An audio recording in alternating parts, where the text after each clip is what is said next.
Hello बच्चों, मैं आप लोगों के लिए आज फिर बेस्ट और मोस्ट इम्पोर्टेंट आज टॉपिक लेके आया हूँ, जो कि आपको साइंस के लिए, पेपर के लिए, ये सब कुछ यहीं से आएगा, फंसने वाला बस आपको। जिस तरीके से मैंने आप लोगों को हिंदी के लिए बताया था, वही आपको लिए आपको हिंदी में भी पूरे से पूरे जो है नंबर आपको पूरे आए थे, उसी तरीके से आप साइंस के लिए भी आपके लिए मोस्ट इम्पोर्टेंट क्वेश्चन लेके आया हूँ। और आप इनको अच्छे से कर लीजिएगा, बस रटली घोर के पी जाइएगा और इनको बस आप अच्छे से पढ़ लीजिएगा और पेपर इससे बाहर नहीं जाएगा आपका। ठीक है, अगर आपको वीडियोस अच्छी लगे तो चैनल को सब्सक्राइब कर दीजिएगा और लाइक कर दीजिएगा। ठीक है, अब चलो टॉपिक पे आते हैं। कौन कौन से क्वेश्चन जो है इंपॉर्टेंट है, जो आपको करने हैं इसमें से। ठीक है, तो सबसे पहले नंबर पे बात को काम टाइम को वेस्ट करे बिना हम काम करते हैं। देखो नंबर 1 क्वेश्चन है, रासायनिक अभिक्रिया किसे कहते हैं और इसके उदाहरण देकर समझाना है। ये क्वेश्चन आपके लिए मोस्ट इंपोर्टेंट है, जो आपको पूछने को मिलेगा। ठीक है, दूसरा क्वेश्चन है बेटा, इसमें से प्लास्टर ऑफ पेरिस सूत्र विधि गुणधर्म और उपयोग सहित इसमें आपको रासायनिक नाम, रासायनिक इसमें से आपको प्लास्टर ऑफ पेरिस का रासायनिक सूत्र, इसका रासायनिक नाम, इसका गुण सूत्र, इसका उपयोग, इसकी विधि, सब कुछ आपको इसको एक बार पढ़ लेना है। ठीक है बेटा, वैसे मैंने पढ़ा दिया गया है, सारा सब कुछ पढ़ाया गया है बेटा। इसमें से ब्लीचिंग पाउडर का रासायनिक सूत्र, ये दोनों में से ब्लीचिंग पाउडर और रासायनिक सूत्र विधि और इसका उपयोग, ये क्वेश्चन भी आपके लिए बेटा मोस्ट इंपोर्टेंट क्वेश्चन है इसमें से बेटा। ठीक है, आपको इसके अलावा और कोई क्वेश्चन नहीं पढ़ना है, बस आपको टाइम वेस्ट नहीं करना है ज्यादा से ज्यादा। और इसमें से क्वेश्चन नंबर आपका चौथा है, जो सावनीकरण की क्रिया को रासायनिक समीकरण देते हुए समझाना है। ठीक है बेटा, इसमें से सावनीकरण की क्रिया को रासायनिक समीकरण देते हुए समझाना है। और इसके अलावा अगर आपको एक क्वेश्चन पढ़ना है तो खाना धावन सोडे में से भी आपको एक क्वेश्चन को उसका रासायनिक नाम और इसका रासायनिक सूत्र को भी आप एक बार पढ़ लीजिएगा बस। ठीक है, और कुछ नहीं करना। इसके अलावा लॉन्ग क्वेश्चन में, केमिस्ट्री में से, बस रासायनिक विज्ञान में से ये 4 क्वेश्चन ही आपको बेड़ा पार करा देंगे। इसके अलावा है आपका बेटा शॉर्ट क्वेश्चन, इसी में से केमिस्ट्री के शॉर्ट क्वेश्चन, वियोजन अभिक्रिया किन्हें कहते हैं बेटा, उदाहरण देकर समझाना है। शॉर्ट क्वेश्चन है ये। दूसरा नंबर पे है द्विस्थापना अभिक्रिया को उदाहरण देकर समझाना है, स्पष्ट करना है बेटा। ये आपको शॉर्ट क्वेश्चन है बेटा। विस्थापन अभिक्रिया से आप क्या समझते हैं बेटा, इसके बारे में आपको पढ़ना है। नेक्स्ट क्वेश्चन है बेटा चौथा, पीएच पैमाना क्या नापता है, उदासी, क्षारीय, अम्लीय, इनके बारे में आपको बस इनके बारे में बताना है। और आपको ध्यान रहे बेटा, एमसीक्यू में भी ये क्वेश्चन आपको पूछा जा सकता है। ये इसमें पीएच का मान कम ज्यादा, क्षारीय के लिए कितना होता है, अम्लीय के लिए कितना होता है, क्षारीय के लिए कितना होता है, ये आपके लिए पूछता है इसके अंदर। ठीक है, तो आपको वहां भी आपको ध्यान में रखना है, ये मोस्ट इंपोर्टेंट टॉपिक है, यहाँ से क्वेश्चन आपको मिलेगा कहीं ना कहीं। उदासीकरण अभिक्रिया से आप क्या समझते हैं, 2 उदाहरण देना है बेटा। उदासीकरण अभिक्रिया से आप क्या समझते हैं, इसके लिए 2 उदाहरण देने हैं बेटा इसमें। इसके बाद में नेक्स्ट क्वेश्चन है बेटा, संचार का क्या है, संचार क्या है, संचार क्या है, ये भी आपको देखने को मिल सकता है। इसके बाद में मिश्र धातु किसे कहते हैं, मिश्र धातु किसे कहते हैं, आपको इसके बारे में पढ़ना है। मिश्र धातु किसे कहते हैं, ये आपके क्वेश्चन लॉन्ग में भी है और ये आपका क्वेश्चन शॉर्ट में भी आपको पूछने को लिए मिलेगा। ठीक है, सतत्व और असतत्व हाइड्रोजन कार्बनिकों का वर्णन करना है, दोनों का।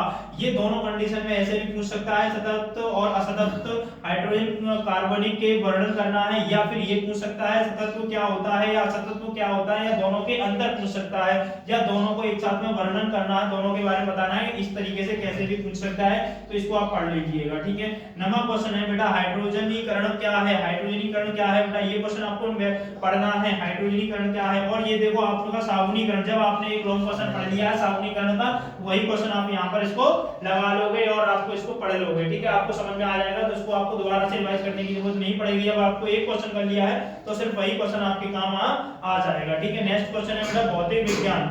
इसमें नेक्स्ट क्वेश्चन है भौतिक विज्ञान, प्रकाश के परावर्तन के नियम, यानी भौतिक विज्ञान में से आपको लॉन्ग क्वेश्चन जो है आपको देखने को मिलेंगे। प्रकाश के परावर्तन के नियम और चित्र सहायता को समझाइए, चित्र देकर के ही उसको समझाना है बेटा, प्रकाश परावर्तन के नियम।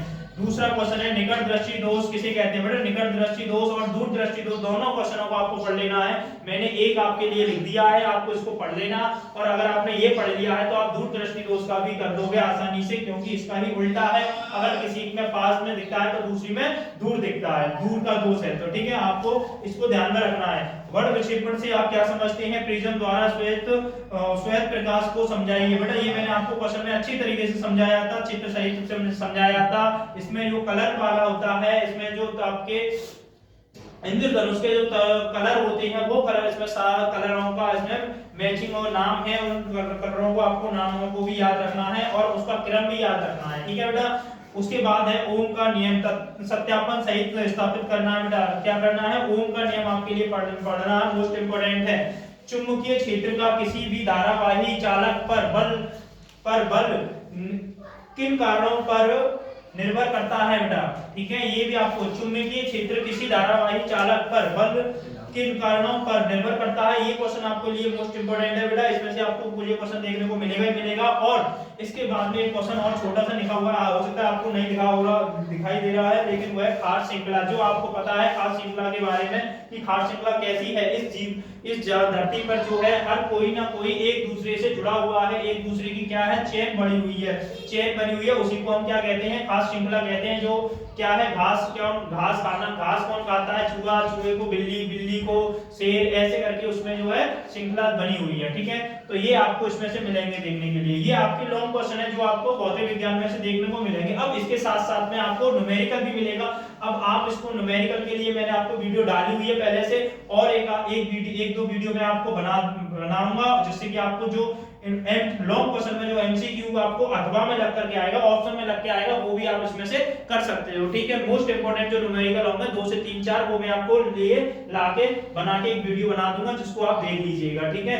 इसके साथ साथ में इसमें से जो शॉर्ट क्वेश्चन है, कहीं ज्यादा नहीं, मैं बोलता हूं कि जो इंपोर्टेंट है वो इसी में से निकल जाता है। प्रकाश परावर्तन किसे कहते हैं, या प्रकाश परावर्तन का नियम बताइए। निकट दृष्टि दोष शॉर्ट में पूछ लेता है, दूर दृष्टि दोष उसमें पूछ लेता है। इसमें एक फोकस दूरी से संबंधित क्वेश्चन आ जाता है, फोकस दूरी में संबंध बताना है, ठीक है। ये क्वेश्चन आपके लिए पूछ लेता है। दूसरा है इसमें से शॉर्ट क्वेश्चन में ही बेटा कि बाएं हाथ का नियम और दाएं हाथ का नियम, ये दोनों नियम जो है इसके लिए इंपॉर्टेंट है। आपके अति लघु में पूछने के, आपके अति लघु में जो है वो पूछेगा, ठीक है। इसके अलावा इसमें से 2-3 क्वेश्चन और हैं जो आपके लिए इसमें से अति लघु में से बेटा पूछने को मिलेंगे, जिसमें चुंबकीय क्षेत्र की तीव्रता, अगर यहीं से क्वेश्चन एक निकल जाए कि चुंबकीय क्षेत्र किसे कहते हैं बस, या तीव्रता के बारे में पूछ लेगा, बस वो शॉर्ट में पूछेगा, ठीक है। इसके बाद में छड़ वाला एक चुंबकीय क्षेत्र रेखा खनिज को बताइए, वो पूछ लेगा, ठीक है। बाकी का एक 2-4 क्वेश्चन है, इसमें से और कुछ नहीं है, इतना कुछ नहीं है इसमें से, ठीक है। और एक जैवीकरण का पूछ लेगा, ठीक है। उसके बाद में चलते हैं नेक्स्ट जीव विज्ञान। जीव विज्ञान में उठा दिया गया है आपको पहला क्वेश्चन, आपको यही क्वेश्चन आपको मिलेगा देखने को लिए। सबसे पहले प्रकाश संश्लेषण किसे कहते हैं, प्रकाश संश्लेषण किसे कहते हैं बेटा, यही क्वेश्चन सबसे पहले मिल जाएगा आपको, इसलिए आपको अच्छे से पढ़ लीजिएगा। मैंने आपको अच्छे से पढ़ाया भी है, समझाया भी है, और आपसे इसका सब कुछ मैंने आपसे टेस्ट में भी लिया है, सब कुछ, ठीक है। मानव हृदय की आंतरिक संरचना का वर्णन कीजिए बेटा। इसमें से मानव हृदय की आंतरिक संरचना के बारे में बताना है कि मानव हृदय का आंतरिक संरचना कैसी होती है, क्या कार्य होता है, क्या उसका क्या क्या चीज होती है उसके अंदर, सारी चीज उसका पूरा समझ लो कि सब कुछ बताना है हृदय के बारे में, ठीक है। मानव पाचन तंत्र का वर्णन करना है बेटा। ये मानव पाचन तंत्र का, मानव की पाचन तंत्र क्रिया है वो किस तरीके से कार्य करती है उसके बारे में बताना है आपको। पाचन हार्मोन्स क्या है, महत्व का कार्य बताइए और उसके नाम भी बताइए बेटा। पाचक हार्मोन्स क्या होते हैं, उनका महत्व क्या होता है और उनके कौन कौन से क्या नाम है उनमें, ठीक है। नेक्स्ट क्वेश्चन है नंबर बेटा 5वां, निषेचन किसे कहते हैं। निषेचन एवं निषेचन परस्तन पुष्प में होने वाले परिवर्तनों के बारे में समझाना है बेटा। क्या बताना है बेटा, निषेचन किसे कहते हैं, निषेचन किसे कहते हैं। ये आपको शॉर्ट में भी और लॉन्ग में भी आपको दोनों कंडीशन में मिलेगा देखने के लिए। मेंडल के आनुवंशिकता के नियम और उसका प्रयोग और उनका वर्णन क्या है बेटा, इन सबके बारे में इसमें आपको ध्यान रखना है, ठीक है। मेंडल के आनुवंशिकता के नियमों पर प्रयोग, उन्होंने किस पर प्रयोग किया या ये मटर के पौधे में प्रयोग किया था, वो भी आता है, ठीक है। पृथक्करण से भी संबंधित क्वेश्चन पूछ लिया जाता है इसमें, ठीक है। बस वो तो नहीं पूछेगा क्या, ठीक है। इसमें से 7 क्वेश्चन नंबर 7 गुणसूत्र बेटा, ये आपके लिए इंपॉर्टेंट क्वेश्चन है जो आपका कौन सा है, गुणसूत्र से आप क्या समझते हैं, गुणसूत्रों से आप में इसमें क्या समझते हैं, मानव में गुणसूत्र कैसे निर्धारण किया जाता है, ये बारे के इसके बारे में भी आपसे पूछने को मिलेगा और आप इसको पढ़ लीजिएगा, ठीक है। अब इसके बाद में है और दोनों 1-2 क्वेश्चन और आपको यहाँ से आपको शॉर्ट में मिल जाएंगे जो मादा जनन के बारे में और नर जनन के बारे में पूछ लिया जाता है, ठीक है बेटा। लेकिन अब नेक्स्ट क्वेश्चन इसमें से शॉर्ट क्वेश्चन करते हैं बेटा। रुधिर तथा लसिका में अंतर क्या है, ये आपको अच्छे से पढ़ लेना है बेटा। धमनी और श्राव में बताइए अंतर, धमनी और श्राव में क्या में अंतर, जो अंतर है वो उनके बारे में आपको लिखना है। इन कंडीशन में आप एक तरफ कर एक का आप पढ़ लोगे, दूसरे का आप उसका उल्टा कर देते हैं बेटा, इस तरीके से इनका अंतर हो जाता है, या फिर दोनों का अंतर जो है स्पष्ट तरीके से आप याद कर लीजिएगा, ठीक है, या पढ़ लीजिएगा।